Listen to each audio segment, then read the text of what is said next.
Hello and good morning to all of you. मैं आशा करती हूँ कि आप सब बिल्कुल ठीक होंगे और एक बार फिर से आप सभी का स्वागत है हमारे channel current affairs by Ravi पे।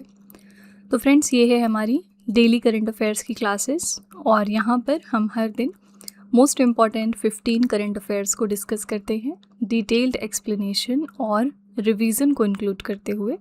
तो आज की क्लास में हम चर्चा करेंगे 12 अगस्त 2026 के 15 मोस्ट इम्पॉर्टेंट करंट अफेयर्स के बारे में। अगर आप किसी भी वनडे एग्ज़ाम की तैयारी कर रहे हैं तो करंट अफेयर्स को बेस्ट तरीके से पढ़ने के लिए आप हमारे चैनल को फॉलो कर सकते हैं। यहाँ पर आप हमारे हर सेशन में देखेंगे कि हम उस दिन के 15 करंट अफेयर्स के साथ साथ पुराना भी बहुत कुछ रिवाइज करते हैं, ठीक है। और जैसा कि आप सबको पता है कि करंट अफेयर्स को पढ़ने का जो एकमात्र बेस्ट तरीका होता है वो है रिवीजन। तो इसलिए हम कोशिश करते हैं कि हम आपको बहुत सारी चीज़ें रिवाइज़ कराते चलें जिनके एग्ज़ाम में आने की संभावना बहुत ज़्यादा होती है। उन क्वेश्चंस को हम यहाँ पर रिपीटेडली करते हैं ताकि जैसे ही ऐसा कोई क्वेश्चन आपके पेपर में आए तो आप उसको सही मार्क करके आ सकें, ठीक है।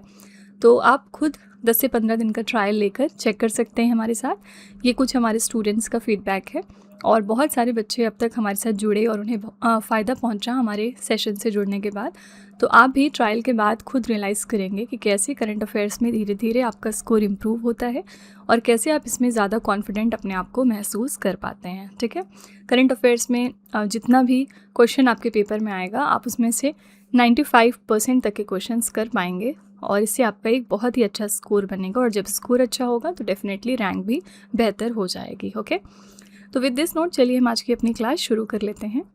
हमारे सेशन की शुरुआत होती है क्विक रिवीजन के साथ। मीन्स हमने एक दिन पहले जो 15 करंट अफेयर्स डिटेल में किए होते हैं उनको हम अगले दिन दोबारा से वन लाइनर फॉर्मेट में रिवाइज करते हैं। तो कल हमने पहला क्वेश्चन किया था, अगस्त 2026 में प्रधानमंत्री नरेंद्र मोदी ने IIT दिल्ली के सोनीपत परिसर में किस AI सुपर कंप्यूटिंग सुविधा का उद्घाटन कर दिया है? तो ये है परम प्रज्ञा। नेक्स्ट है, अगस्त 2026 में केंद्रीय गृह मंत्री अमित शाह ने किस राज्य या फिर केंद्र शासित प्रदेश की पुलिस को प्रतिष्ठित राष्ट्रपति कलर यानी निशान प्रदान किया? आंसर है यहाँ पर पुडुचेरी पुलिस।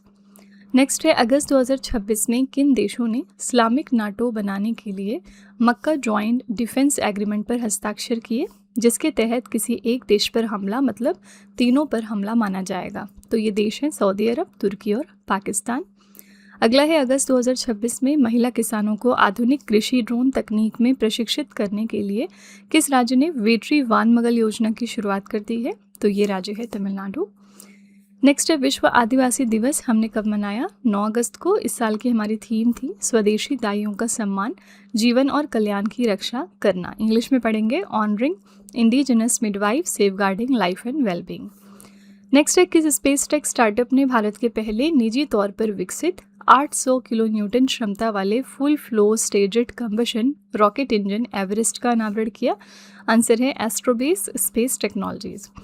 नेक्स्ट है, समुद्री प्रशासन को आधुनिक, सरल और पारदर्शी बनाने के लिए अगस्त 2026 में केंद्रीय मंत्री सर्बानंद सोनोवाल ने किस डिजिटल प्लेटफॉर्म का शुभारंभ कर दिया है? तो ये है ई समुद्रा प्लेटफॉर्म।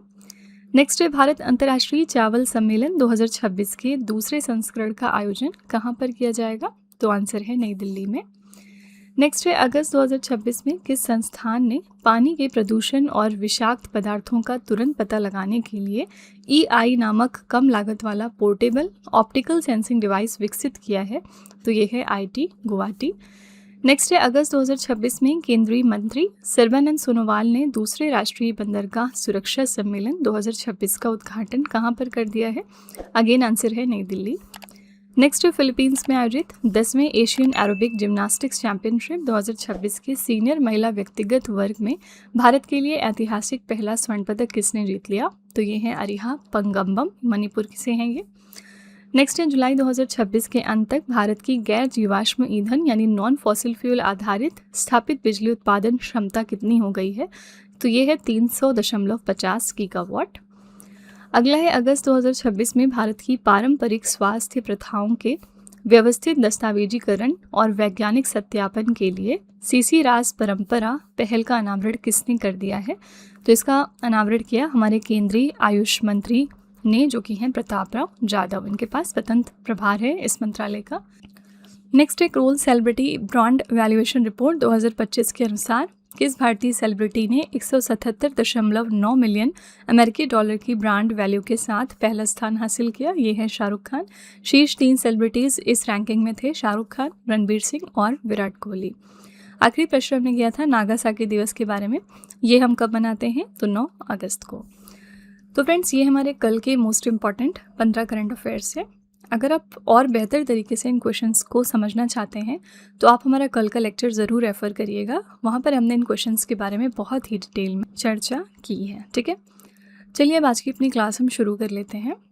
आज का हमारा पहला क्वेश्चन है, अगस्त 2026 से सांख्यिकी भौतिकी में उत्कृष्ट योगदान के लिए प्रतिष्ठित डिराक मेडल से सम्मानित होने वाले पहले भारतीय भौतिक विज्ञानी कौन बन गए? तो यहाँ पर फर्स्ट इंडियन फिजिसिस्ट जिनको ये ऑनर दिया गया, कौन है ये हैं प्रोफेसर दीपक धार। पिक्चर आप यहाँ पर देख सकते हैं। तो प्रसिद्ध डिराक मेडल प्राप्त करने वाले पहले भारतीय भौतिक विज्ञानी प्रोफेसर दीपक धार हैं। उन्हें सांख्यिकी यांत्रिकी यानी स्टैटिस्टिकल मैकेनिक्स में उनके उत्कृष्ट योगदान के लिए ये प्रतिष्ठित सम्मान दिया गया। उन्हें सम्मान जटिल प्रणालियों और सैंड पाइल मॉडल पर उनके मौलिक शोध के लिए दिया गया है। दीपक धार का सबसे प्रसिद्ध योगदान धर का बर्निंग एल्गोरिदम है, जिसे उन्होंने सैंड पाइल मॉडल का अध्ययन करते समय विकसित किया था। डिराक मेडल की बात करेंगे तो ये कौन देता है? ये पुरस्कार international centre for theoretical physics द्वारा दिया जाता है। ठीक है, यहाँ पर आंसर है डी ऑप्शन, प्रोफेसर दीपक धार। सिर्फ अकेले ये विजेता नहीं थे, बल्कि इस वर्ष ये प्रतिष्ठित पदक 4 वैज्ञानिकों को संयुक्त रूप से मिला है। ठीक है, पहले हो गए दीपक धार, ये भारत से हैं, Tata institute of fundamental research से। नेक्स्ट है बर्नार्ड डेरिका, फ्रांस से। नेक्स्ट है मार्क मेजार्ड, इटली से। और 4th नंबर पर है हाइम सोमपुलिंस्की, इजराइल से। ठीक है, तो यहाँ पर इनके नाम और कंट्री बस याद रखिएगा, यही इंपॉर्टेंट है। कॉलेज आप अवॉइड कर सकते हैं। ठीक है, क्योंकि ये इंडिया से हैं और पहले ऐसे इंडियन फिजिसिस्ट हैं जिनको ये इतना इंपॉर्टेंट अवार्ड मिला है, तो इसलिए ये वाली जो कैटेगरी है ये ज़रूर याद रखनी है आपको। ओके, और इसी के साथ ये तो हो गई फिजिक्स की बात। अगर हम मैथ्स की बात करेंगे तो मैथ्स की फील्ड में जो एक बहुत ही प्रेस्टिजियस ऑनर दिया जाता है वो है एबल प्राइज़। एक पेपर में क्वेश्चन पूछा गया था कि एबल प्राइज़ कौन से सेक्टर में दिया जाता है, तो आपको याद रखना है मैथमेटिक्स की फील्ड में। और अगर हम बात करेंगे 2026 में इसके विनर की, तो ये किसको दिया गया? याद रखिएगा, गर्ड फाल्टिंग्स को। ठीक है, कंट्री भी याद रखिएगा, ये कौन से देश को बिलोंग करते हैं, ये जर्मनी से हैं। ठीक है, और इस अवार्ड के बारे में अगर हम लास्ट ईयर बात करेंगे 2025 में, तो इसके लिए कौन विनर थे? मसाकी काशिवारा। ठीक है, इनको ये ऑनर दिया गया था और ये जापान देश के मैथमेटिशियन थे। ओके, क्वेश्चन नंबर 2 है, अगस्त 2026 में कोलंबिया के नए यानी 36वें राष्ट्रपति के रूप में किसने शपथ ले ली है? कोलंबिया में अभी रिसेंटली नए प्रेसिडेंट बन गए हैं अबेलार्डो डेला एस्प्रियला। ए ऑप्शन करेक्ट है। अगस्त 2026 में रूढ़िवादी वकील और व्यवसायी अबेलार्डो डेला एस्प्रियला ने कोलंबिया के 36वें राष्ट्रपति के रूप में शपथ ले ली। उन्होंने रिप्लेस किया है गुस्तावो पेट्रो को। ठीक है, तो किसको रिप्लेस कर रहे हैं ये भी याद रखिएगा। कोलंबिया की राजधानी है बोगोटा और यहाँ पर मुद्रा चलती है कोलंबियाई पेसो। आप यहाँ पर लोकेशन भी देख सकते हैं कोलंबिया की। आंसर यहाँ पर हो जाएगा A option, Abelardo de la Espriella. Colombia और कैम्बोडिया 2 कंट्री में कंफ्यूज नहीं करिएगा, नाम एक जैसे लगते हैं लेकिन बिल्कुल अलग कंट्रीज़ हैं दोनों। कैम्बोडिया के बारे में एक इंपॉर्टेंट करंट अफेयर्स हम क्या जानते हैं, इन्होंने अभी रिसेंटली हमारे यूपीआई को अडॉप्ट किया है, यूनिफाइड पेमेंट इंटरफेस को। ठीक है, यूपीआई किसने बनाया था? National payment corporation of India ने। और इसी के साथ कैम्बोडिया यूपीआई को अडॉप्ट करने वाला 9वें नंबर का देश बन गया। ठीक है, और अभी 2026 में एक और देश था जिसने यूपीआई को अडॉप्ट किया था और ये देश था कतर, ये 8वें नंबर का देश था। ठीक है, तो कोलंबिया अलग है, कैम्बोडिया अलग है, कंफ्यूज नहीं करना है। ठीक है, क्वेश्चन नंबर 3 है, भारत 9 से 22 अगस्त 2027 तक किस देश की मेज़बानी में आयोजित होने वाले बहुराष्ट्रीय सैन्य अभ्यास टेलीसमैन सैबर 2027 में भाग लेगा? आपको सिंपली बताना है कि ये जो एक्सरसाइज है टेलीसमैन सैबर, इसको कौन सा देश होस्ट करेगा अगले साल। आंसर यहाँ पर है ए ऑप्शन, ऑस्ट्रेलिया। और ख़ास बात यह है कि भारत भी इसमें हिस्सा लेने वाला है। तो ये है बहुराष्ट्रीय सैन्य अभ्यास टेलीसमैन सैबर 2027। कब से कब तक होगा? अगले साल 9 अगस्त से लेकर 22 अगस्त तक। इसके आयोजक हैं ऑस्ट्रेलिया और संयुक्त राज्य अमेरिका। ये इवेंट कहाँ पर होगा? उत्तरी और मध्य ऑस्ट्रेलिया में, कोरल सागर तथा ऑस्ट्रेलिया के विशेष आर्थिक और समुद्री क्षेत्रों में। प्रतिभागी देश इसमें कुल 24 होंगे। भारत सहित इसमें 24 से भी ज़्यादा देश इसमें हिस्सा ले सकते हैं। उद्देश्य क्या रहेगा? मित्र देशों की सेनाओं के बीच आपसी तालमेल, संयुक्त युद्ध कौशल को बढ़ाना और क्षेत्रीय सुरक्षा व संकट की स्थिति से निपटने की क्षमता को मजबूत करना। ठीक है, तो यहाँ पर याद रखिएगा कि टेलीसिमेन सेवर को कौन सी कंट्री होस्ट करेगी? तो ऑस्ट्रेलिया। अभी इस साल अगर हम बात करें तो ऑस्ट्रेलिया ने एक और एक्सरसाइज होस्ट करी थी और इसका नाम था एक्सरसाइज ककाड़ू। ये भी बहुराष्ट्रीय सैन्य अभ्यास था, इसमें कई सारे देशों ने भाग लिया था।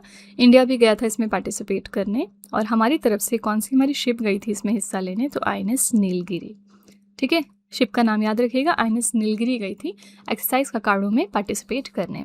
इसी तरह से हमारी इंडियन नेवी शिप सुदर्शनी, आपको बताना है कि कौन से देश गई थी अभी कुछ दिनों पहले विजिट पर। लास्ट मंथ गई थी जुलाई में। आपको उस देश का नाम लिखना है जहां पर INS सुदर्शनी गई थी विजिट पर। ओके, चलिए हम सैन्य अभ्यास इसी के साथ रिवाइज कर लेते हैं जो भी हाल फिलहाल हुए हैं।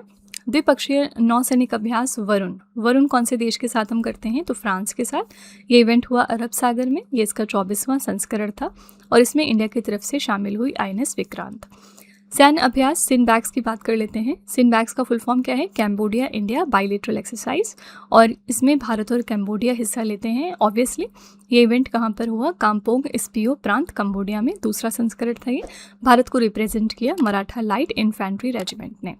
फिर है बहुपक्षीय संयुक्त सैन्य अभ्यास खान क्वेस्ट 2026। ये इवेंट कहाँ पर हुआ? मंगोलिया के उलान बातर में। 23वां संस्करण था ये और इसमें भारत की तरफ से शामिल हुई जाट रेजिमेंट की टुकड़ी। लैमितीय नाम की एक्सरसाइज भारत करता है सेशल्स के साथ। ये इवेंट हुआ सेशल्स रक्षा अकादमी में। ये 11वां संस्करण था इसका। फिर है धर्मा गार्डियन हम करते हैं जापान के साथ और ये इवेंट उत्तराखंड के चौबटिया में हुआ है। 7वां संस्करण था ये। फिर थे खंजर का ये 13वां एडिशन था। खंजर हम किर्गिस्तान के साथ करते हैं और ये इवेंट असम के मिसामारी में हुआ। नेक्स्ट है वज्र प्रहार 2026। ये भारत और अमेरिका के बीच में होता है और ये इवेंट कहाँ पर हुआ? हिमाचल प्रदेश के बकलोह में। ये इसका 16वां संस्करण था। ठीक है, तो इसका आप स्क्रीनशॉट एक बार ले लीजिएगा और इसको रिवाइज करते रहिएगा। ये आपकी बिल्कुल लेटेस्ट सारी की सारी एक्सरसाइजेज हैं। यहाँ से अक्सर 1 नंबर का सवाल आप अपने करंट अफेयर्स के पेपर में एक्सपेक्ट कर सकते हैं। ठीक है, नेक्स्ट है अगस्त 2026 में भारत का पहला स्कोप 2 उत्सर्जन मुक्त प्रमुख बंदरगाह कौन सा बना है? तो फर्स्ट हमारा scope 2 emission free port recently बन गया है VO चिदम्बरनार पोर्ट, जो कि तमिलनाडु में लोकेटेड है। तमिलनाडु के तूतीकोरिन स्थित VO Chidambaranar port authority Bharat का पहला प्रमुख बंदरगाह बन गया, जिसे स्कोप 2 उत्सर्जन मुक्त दर्जा दिया गया। साथ ही ये देश का पहला बंदरगाह भी बन गया है जिसे ऊर्जा प्रबंधन प्रणाली के लिए ISO 5001-2018 प्रमाणन प्राप्त हुआ है। ठीक है, क्या होता है स्कोप 2 उत्सर्जन? तो ये किसी संगठन द्वारा बाहर से खरीदी गई बिजली, भाप, हीटिंग और कूलिंग के उपयोग के कारण उत्पन्न होने वाले अप्रत्यक्ष ग्रीन हाउस गैस उत्सर्जन होते हैं। ये उत्सर्जन उस जगह पर नहीं होते जहां कंपनी का कार्यालय या कारखाना है, बल्कि उस पावर प्लांट या ऊर्जा केंद्र में होते हैं जो इसे पैदा करता है। ठीक है, तो आंसर यहाँ पर हो जाएगा B option, VO Chidambaranar port. तो कोई भी चीज़ देश में पहली बार हो रही है तो वो डबल इंपॉर्टेंट है आपके एग्जाम के लिए। इसी तरह से यहाँ पर पारादीप बंदरगाह भी ऑप्शन में है। ये किस वजह से पिछले दिनों न्यूज़ में था? ये न्यूज़ में आया था because of logistic port performance index 2026। ये जो इंडेक्स रिलीज़ हुआ था ना, इसमें जब हमने देखा था ड्राई बल्क कार्गो की कैटेगरी में, इसमें अलग अलग कैटेगरीज में रैंकिंग रिलीज़ हुई थी, तो ड्राई बल्क कार्गो कैटेगरी में पारादीप पोर्ट अथॉरिटी को फर्स्ट पोजीशन दिया गया था। ठीक है, तो इस वजह से ये चर्चे में रहा। जब ये इंडेक्स हमने पढ़ा था तो हमने इस चीज़ को काफ़ी डिटेल में देखा था। ठीक है, क्वेश्चन नंबर 5 है, अगस्त 2026 में Korea masters super 300 badminton tournament में महिला एकल का खिताब जीतने वाली पहली भारतीय खिलाड़ी कौन बन गई हैं? यहाँ पर आपको बताना है कि Korea masters super 300 badminton tournament ये किसने जीत लिया है? आंसर है अश्मिता चालिहा ने। ठीक है, तो अगस्त 2026 में Korea masters super 300 badminton tournament का महिला एकल खिताब जीतने वाली पहली भारतीय खिलाड़ी असम की स्टार शटलर अश्मिता चालिहा बन गई हैं। उन्होंने फाइनल मुकाबले में चीन की हान कियानशी को हराया था। पुरुष एकल में विजेता थे झू जुआन चेन चीन से। पुरुष युगल में विजेता थे टी काई वुन और याप रॉय किंग मलेशिया से। महिला युगल में विजेता थी लो यी वांग टिंगे चीन से। ठीक है, ज़्यादातर आपसे पुरुष एकल और महिला एकल ही पूछते हैं। महिला एकल ज़्यादा इंपॉर्टेंट है क्योंकि ये फर्स्ट इंडियन प्लेयर बन गई हैं जिन्होंने इस टूर्नामेंट को जीता है। ठीक है, इसी के साथ पिछले दिनों हमने पीवी सिंधु के बारे में बात की थी। ये किस वजह से चर्चे में आई थी? क्योंकि ये फर्स्ट इंडियन बन गई थी जिन्होंने जापान ओपन जीत लिया था। अब से पहले जापान ओपन किसी भारतीय ने नहीं जीता था अब तक, और इन्होंने इसमें फाइनल्स में किसको हराया? जापान की ही प्लेयर अकाने यामागुची को। ठीक है, तो ये भी याद रखिएगा कि अकाने यामागुची को इसमें इन्होंने फाइनल्स में हराया था, और ये जापान देश की प्लेयर हैं। ओके, क्वेश्चन नंबर 6 है, अगस्त 2026 में लाइफ टाइम लिबर्टेरियन अवार्ड से सम्मानित होने वाले पहले भारतीय लेखक कौन बन गए हैं? फर्स्ट इंडियन राइटर जिनको ये ऑनर दिया गया, कौन है ये? इनका नाम है गुरचरण दास। बी ऑप्शन करेक्ट है। प्रसिद्ध भारतीय लेखक और विचारक गुरचरण दास को स्वतंत्रता और उदारवाद के क्षेत्र में उनके लंबे योगदान के लिए प्रतिष्ठित लाइफ टाइम लिबर्टेरियन अवार्ड से सम्मानित किया गया। वो ये सम्मान पाने वाले पहले भारतीय लेखक हैं। उन्हें पुरस्कार नेपाल की राजधानी काठमांडू में आयोजित लिबर्टी इंटरनेशनल के 40वें वर्ल्ड कॉन्फ्रेंस में दिया गया है। ठीक है, आंसर है यहाँ पर बी ऑप्शन गुरचरण दास। ये फर्स्ट इंडियन राइटर हैं जिनको ये ऑनर मिला है अभी रिसेंटली। कुछ बुक्स की अगर हम बात करें ना, तो यहाँ पर 2 बुक्स आपको बिल्कुल नहीं भूलनी है। पहला है 4 स्टार्स ऑफ डेस्टिनी। कोई भी जब फेमस पर्सनालिटी किसी किताब को लिखते हैं ना, तो वो काफ़ी इंपॉर्टेंट हो जाती है आपके एग्जाम के लिए। इस किताब को लिखा था जनरल मनोज मुकुंद नारवाने ने। कमेंट में ज़रा बताइएगा कि ये कौन है और किस वजह से इनकी किताब इंपॉर्टेंट है, क्या है, किस पोस्ट पर थे ये, आपको बस इतना लिखना है कॉमेंट में। ठीक है, दूसरी यहाँ पर किताब है महात्मा द ग्रेट कम्युनिकेटर। ठीक है, और इस किताब को लिखा है डॉक्टर धीरज काकड़िया ने। तो कम से कम ये दोनों किताब के नाम और उसके राइटर के नाम याद रखिएगा। ओके, क्वेश्चन नंबर 7 है, अगस्त 2026 में केंद्रीय मंत्री डॉक्टर जितेंद्र सिंह ने भारत के पहले पर्यावरण आधारित शैक्षिक केंद्र प्रकृति ज्ञान धाम का उद्घाटन कहाँ पर किया? ये देश का पहला एनवायरनमेंट बेस्ड एजुकेशनल सेंटर था, प्रकृति ज्ञान धाम, और रिसेंटली इसका इनॉग्रेशन हो गया उत्तर प्रदेश के लखनऊ में। डी ऑप्शन करेक्ट है।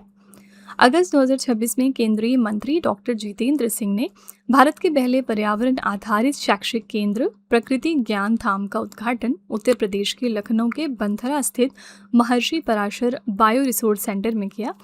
इसे CSIR राष्ट्रीय वनस्पति अनुसंधान संस्थान द्वारा विकसित किया गया।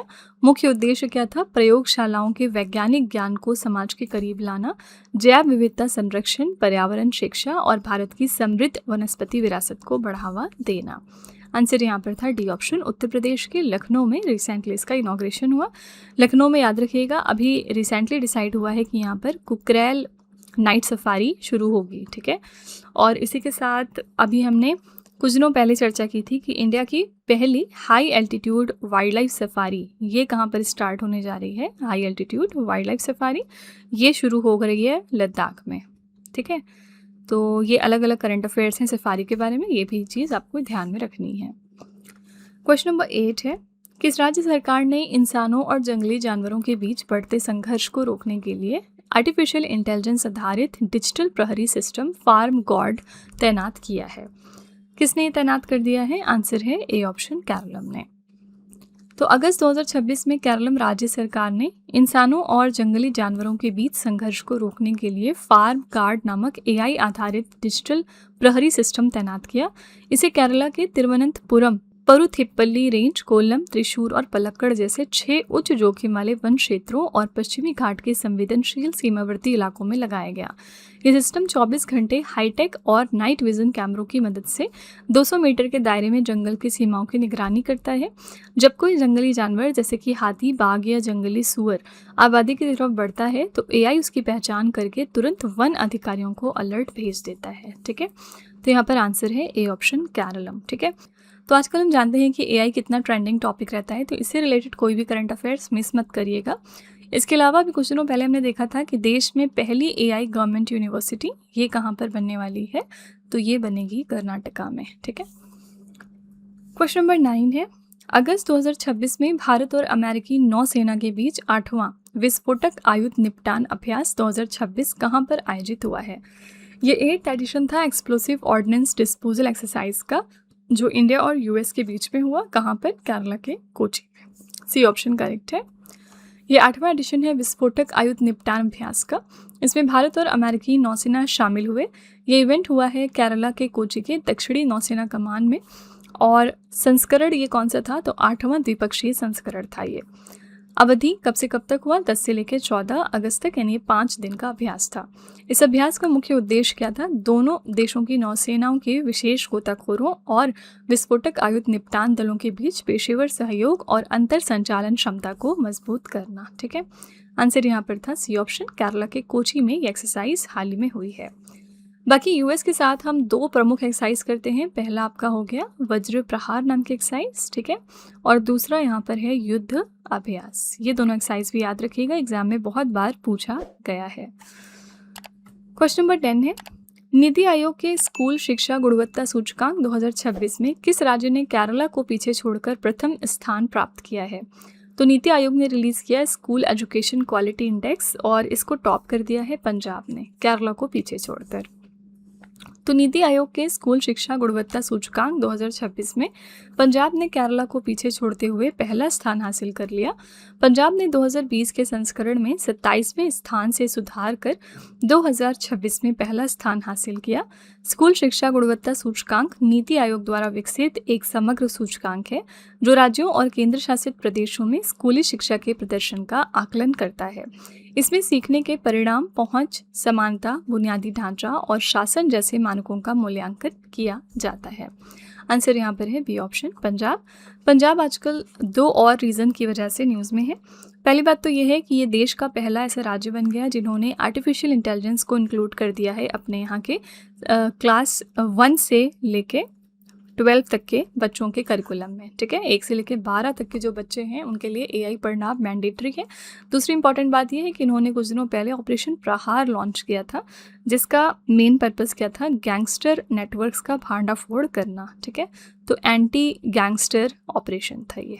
ठीक है, क्वेश्चन नंबर 11 है, अमेरिका के यूजीन में आयोजित विश्व एथलेटिक्स अंडर 20 चैंपियनशिप 2026 की ऊंची कूद स्पर्धा में रजत पदक जीतने वाले पहले भारतीय एथलीट कौन बन गए। फर्स्ट इंडियन एथलीट जिन्होंने सिल्वर मेडल जीता इस चैंपियनशिप में, इनका नाम है Basant Kumar Meghwal. D option correct है। अमेरिका के यूजीन ओरेगन में आयोजित विश्व एथलेटिक्स अंडर 20 चैंपियनशिप 2026 की ऊंची कूद स्पर्धा में रजत पदक जीतकर इतिहास रचने वाले पहले भारतीय एथलीट बसंत कुमार मेघवाल बन गए। उन्होंने 2.21 मीटर की सर्वश्रेष्ठ छलांग लगाकर ये उपलब्धि हासिल की है। बसंत कुमार मेघवाल राजस्थान के अनूपगढ़ के रहने वाले हैं। ठीक है, विश्व एथलेटिक्स अंडर 20 चैंपियनशिप 2026 में भारत ने कुल 3 पदक जीतकर अपने अभियान का समापन किया। इसमें से 2 हमारे रजत पदक थे और 1 कांस्य पदक था। आशीष यादव ने यहाँ पर रजत पदक जीता है पुरुष भाला फेंक की कैटेगरी में। बसंत कुमार मेघवाल ने रजत पदक जीता पुरुष ऊंची कूद स्पर्धा में और शाहनवाज खान ने कांस्य पदक जीता है पुरुष लंबी कूद कैटेगरी में। ठीक है, तो आंसर यहाँ पर था डी ऑप्शन, मिस्टर बसंत कुमार मेघवाल। नेक्स्ट है, अगस्त 2026 में केंद्रीय सहकारिता मंत्री अमित शाह ने किस शहर में शहरी सहकारी बैंकों के लिए बैंक इन ए बॉक्स और सुरक्षा संचालन केंद्र का शुभारंभ कर दिया है। इसका शुभारंभ रिसेंटली हो गया है मुंबई शहर में। ठीक है, सी ऑप्शन यहाँ पर करेक्ट है। अगस्त 2026 में केंद्रीय सहकारिता मंत्री अमित शाह ने महाराष्ट्र के मुंबई शहर में शहरी सहकारी बैंकों के लिए बैंक इन ए बॉक्स और सुरक्षा संचालन केंद्र का शुभारंभ किया। क्या है बैंक इन ए बॉक्स? ये एक एकीकृत सेवा बंडल है जो छोटे और एकल शाखा वाले शहरी सहकारी बैंकों को बिना किसी भारी निवेश के कोर बैंकिंग, डिजिटल भुगतान, क्लाउड सेवाएं जैसी विश्व स्तरीय सुविधाएं प्रदान करेगा। बात करेंगे सुरक्षा संचालन केंद्र की, तो ये केंद्र शहरी सहकारी बैंकों को 24 घंटे साइबर निगरानी और सुरक्षा सहायता प्रदान करेगा ताकि बढ़ते डिजिटल वित्तीय धोखाधड़ी से निपटा जा सके। आंसर है यहाँ पर सी ऑप्शन, मुंबई। याद रखिएगा, मुंबई में देश की पहली म्यूजिकल रोड का इनॉग्रेशन हो चुका है। ठीक है, और ये जो रोड है ना, यहाँ पर अब जब कोई भी गाड़ी 60 से लेके 80 किलोमीटर प्रति घंटे की स्पीड से दौड़ेगी तो यहाँ पर आपको हमारे ऑस्कर विनिंग सॉन्ग जय हो की धुन सुनाई देगी। ठीक है, तो इस चीज़ को बहुत सारे लोग एक्सपीरियंस करके यूट्यूब पर भी डाल चुके हैं, तो आप वहाँ पर भी इसको एक बार देख सकते हैं। क्वेश्चन नंबर 13 है, ज़ाम्बिया के सर्वोच्च न्यायालय सुप्रीम कोर्ट की पहली महिला न्यायाधीश के रूप में शपथ लेने वाली भारतीय मूल की न्यायमूर्ति कौन बन गई? फर्स्ट फीमेल जज of supreme court of Zambia जो कि इंडियन ओरिजिन की हैं, इनका नाम क्या है? इनका नाम है न्यायमूर्ति Abha Nair Patel. D option correct है, आप पिक्चर देख सकते हैं। भारतीय मूल की न्यायमूर्ति आभा नायर पटेल जाम्बिया के सर्वोच्च न्यायालय की पहली महिला न्यायाधीश के रूप में नियुक्त हो गई हैं। उनका जन्म नई दिल्ली में हुआ था और 1973 में उनका परिवार जाम्बिया चला गया था। जाम्बिया की राजधानी है लुसाका और यहाँ पर मुद्रा चलती है जाम्बियाई क्वाचा। ठीक है, आंसर है यहाँ पर डी ऑप्शन, न्यायमूर्ति आभा नायर पटेल। इसी तरह से कुछ दिनों पहले हमने देखा था कि जो आंध्र प्रदेश का हाई कोर्ट है, यहाँ पर पहली बार एक first female chief justice appoint हुई हैं और इस वजह से काफ़ी न्यूज़ में आ गई थी। इनका नाम क्या है? Justice Lisa Gill. ठीक है, तो justice Lisa Gill first female chief justice बनी अभी रिसेंटली आंध्र प्रदेश के हाई कोर्ट में। क्वेश्चन नंबर 14 है, अगस्त 2026 में ईरान ने अपने सर्वोच्च राष्ट्रीय सुरक्षा परिषद के नए सचिव के रूप में किसे नियुक्त किया है? तो ईरान ने अपॉइंट कर दिया है अपना नया secretary supreme national security council में मोहसेन रेजाई को। बी ऑप्शन करेक्ट है। अगस्त 2026 में ईरान ने इस्लामिक रेवोल्यूशनरी गार्ड कोर के पूर्व कमांडर मोहसेन रेजाई को अपनी सर्वोच्च राष्ट्रीय सुरक्षा परिषद का नया सचिव नियुक्त किया। उन्होंने रिप्लेस किया मोहम्मद बागेर जुल्गदर को। ठीक है, ईरान की राजधानी क्या है? तेहरान। यहाँ पर मुद्रा चलती है ईरानी रियाल। ठीक है, तो करेक्ट आंसर यहाँ पर B option, mister Mohsen Rezaei. अभी कुछ दिनों पहले ईरान ने एक ऑपरेशन लॉन्च किया था, इसका नाम था ऑपरेशन नस्र। एग्जाम में पूछ सकते हैं कि ऑपरेशन नस्र किस कंट्री का है। इसी तरह से हम जानते हैं कि Iran versus Israel and US ये चल रहा है आजकल, राइट। तो ईरान ने ऑपरेशन नस्र लॉन्च किया था। इजराइल की तरफ से कौन सा ऑपरेशन लॉन्च हुआ था? Operation roaring lion. ठीक है, और यूएस ने लॉन्च किया था ऑपरेशन एपिक फ्यूरी। तो सबके नाम याद रखिएगा कि कौन सा ऑपरेशन किस कंट्री ने लॉन्च किया था। क्वेश्चन नंबर 15 है, अगस्त 2026 में केंद्रीय गृह मंत्री अमित शाह ने किस राज्य या फिर केंद्र शासित प्रदेश में हर घर तिरंगा यात्रा को हरी झंडी दिखाकर रवाना किया है? तो हर घर तिरंगा यात्रा ये कहाँ से फ्लैग ऑफ हो गया है? आंसर है पुडुचेरी से। ए ऑप्शन करेक्ट है। अगस्त 2026 में केंद्रीय गृह मंत्री अमित शाह ने केंद्र शासित प्रदेश पुडुचेरी में हर घर तिरंगा यात्रा को हरी झंडी दिखाकर रवाना किया। गृह मंत्री अमित शाह ने 9 अगस्त 2026 को पुडुचेरी के मुरुगा थिएटर सिग्नल से इस भव्य तिरंगा यात्रा की शुरुआत की है। देश भर में हर घर तिरंगा 2026 अभियान 9 अगस्त से 17 अगस्त तक आयोजित किया जा रहा है। इस साल का अभियान राष्ट्रीय गीत वंदे मातरम के 150 वर्ष पूरे होने के विशेष अवसर को समर्पित है। ठीक है, आंसर है यहाँ पर A option, Puducherry. Puducherry police के बारे में अभी हमने कल एक करंट अफेयर्स पढ़ा था और अभी हमने रिवीजन में भी इसको पढ़ा अगेन। आपको बताना है कि वो करंट अफेयर्स क्या है। ये आपके लिए एक टेस्ट रहेगा छोटा सा, और बिना आपको वीडियो की शुरुआत में गए, बिना आपको कल का वीडियो देखे, इसका आंसर कमेंट में लिखना है। ठीक है, तो एकदम ऑनेस्ट रहिएगा, कोई भी चीटिंग नहीं करेगा। ठीक है, तो फ्रेंड्स ये थे आज के हमारे most important 15 current affairs. I really hope कि आपको ये हमारा सेशन अच्छा लगा होगा। और चलिए फिर आपके टेस्ट पर चलते हैं। लास्ट में हम आपके लिए 3 क्वेश्चन का एक छोटा सा टेस्ट रखते हैं जो इसी वीडियो में से होता है, ये चेक करने के लिए कि आपने कितना पढ़ा, कितना समझा। पहला क्वेश्चन है आपके लिए, अगस्त 2026 में कोलंबिया देश के नए यानी 36वें राष्ट्रपति के रूप में किसने शपथ ले ली है? दूसरा क्वेश्चन है, अगस्त 2026 में लाइफ टाइम लिबर्टेरियन अवार्ड से सम्मानित होने वाले पहले भारतीय लेखक कौन बन गए? और तीसरा क्वेश्चन है, नीति आयोग के स्कूल शिक्षा गुणवत्ता सूचकांक 2026 में किस राज्य ने केरला को पीछे छोड़कर प्रथम स्थान प्राप्त किया है? तो ये 3 क्वेश्चंस आपके लिए हैं एज अ होमवर्क। इनका जवाब आपको कमेंट में जाके लिखना है। और इसी के साथ हमारी क्लास यहाँ पर एंड होती है। आप अपना फीडबैक कमेंट में ज़रूर लिखिएगा कि आपको ये क्लास कैसी लगी। इन केस अगर आपको लगता है कि ये क्वेश्चंस आपको कहीं ना कहीं हेल्प कर रहे हैं आपके मॉक टेस्ट और पेपर्स में, तो प्लीज़ एक छोटा सा रिव्यू आप हमारे कमेंट में ज़रूर डाल दीजिएगा, ताकि जो हमारे दूसरे नए व्यूवर्स आते हैं चैनल पर वो भी हमारे ऊपर ट्रस्ट कर सकें। तो फ्रेंड्स, इसी तरह के बेस्ट क्वालिटी कंटेंट और अच्छी प्रेपरेशन के लिए आप हमारे चैनल के साथ जुड़े रहिए। मिलते हैं नेक्स्ट क्लास में। Till then stay tuned. Thank you so much for watching. Also don't forget to like, share and subscribe our channel. तो फ्रेंड्स, वीडियो को एंड करने से पहले बस यहाँ पर एक छोटी सी इन्फॉर्मेशन है आपके लिए। अगर आपको हमारी GS या फिर करंट अफेयर्स की ई बुक चाहिए तो आप उसके लिए हमारी वेबसाइट www.redbookspdf.com को रेफ़र कर सकते हैं। यहाँ पर आपको ऐसी मंथली मैगजीन्स भी मिल जाएंगी सेपरेट मंथ की, जिसमें हमने 600 से ज़्यादा क्वेश्चंस बहुत ही डिटेल में डिस्कस किए हैं। आप देख सकते हैं कि हर क्वेश्चन को हमने किस तरह वेल एक्सप्लेन किया है, highlights, important point, static GK और पिक्चर्स का यूज़ करते हुए, ताकि आपको प्रॉपर अंडरस्टैंडिंग हो सके। तो अगर आप इंटरेस्टेड हैं तो आप इस नंबर को रेफ़र करिएगा 9888749999। ठीक है, ये हमारी बुक्स की वेबसाइट है जिसका नाम है www.raviaditipublication.com। यहाँ पर आपको डिफरेंट बुक्स मिल जाएंगी, जैसे कि 25,000 प्लस जीके जीएस की ये वाली वन लाइनर बुक है। इसके अलावा कंप्यूटर जीके, सामान्य विज्ञान, एनसीईआरटी के नोट्स डिफरेंट सब्जेक्ट्स में। तो इसके लिए भी आप इसी नंबर को रेफ़र कर सकते हैं अगर आप इंटरेस्टेड हैं तो। साथ ही ये है हमारा mobile application Ravi study app. Play store पर जाकर आप इसको अपने फ़ोन में यहाँ से इंस्टॉल कर सकते हैं। इसमें आपको डिफरेंट कैटेगरीज़ मिलेंगी और बहुत सारे फीचर्स मिलेंगे जिनकी हेल्प से आप अपनी प्रिपरेशन को बेहतर कर सकते हैं। इसमें एक कैटेगरी यहाँ पर आपको मिलती है करंट अफेयर्स पेड वीडियो की। ये हमारा एक तरह का कॉम्बो DCA का कोर्स है जिसमें आपको एड फ्री वीडियो मिलेगा फर्स्ट ऑफ ऑल। देन यहाँ पर 15 क्वेश्चंस का क्विज आपको देते हैं हम। 15 क्वेश्चंस का PDF है एक्स्ट्रा की पॉइंट्स के साथ साथ, और इस कोर्स के लिए हम आपको लाइफ टाइम वैलिडिटी भी प्रोवाइड करते हैं। तो अगर आप इसमें से कोई भी कोर्स परचेज़ करना चाहते हैं तो उसके लिए आप इस नंबर को रेफ़र कर सकते हैं, ठीक है।